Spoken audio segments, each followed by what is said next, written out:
Welcome to my videos. Egg pakodi ఎలా చేయాలో చూద్దామా. ఒక 4 ఆనియన్స్ కట్ చేసి అందులో పసుపు, కారం, ఉప్పు, జీలకర్ర, శనగపిండి, కొత్తిమీర వేసి బాగా కలపండి. ఆ తర్వాత కొంచెం కొంచెంగా వాటర్ వేసుకుంటూ ఆనియన్స్ పకోడీ ఎలా వేసుకుంటామో ఆ కన్సిస్టెన్సీలో కలపాలి. డీప్ ఫ్రైకి తగినంత ఆయిల్ వేయండి. ఆల్రెడీ ఎగ్ బాయిల్ చేసుకొని ఉంచుకున్నాను. ఒక ఎగ్ని 2 పార్ట్స్ కింద కట్ చేసి ఆ కట్ చేసిన ఎగ్ని కలిపిన మిశ్రమంలో పెట్టి బాల్స్ రూపంలో చేయాలి. అలా అన్నీ చేసుకున్న తర్వాత ఆయిల్ బాగా హీట్ అయిన తర్వాత ఒకటి వేసి అందులో బాగా ఫ్రై చేయాలి. వీడియోలో చూపిస్తున్నట్టు అటు ఇటు తిప్పుకుంటూ బాగా అన్నీ ఫ్రై చేసుకోండి.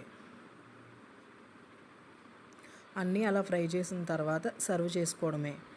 అందరూ ట్రై చేయండి. టేస్ట్ ఎలాగుందో కామెంట్లో చెప్పండి.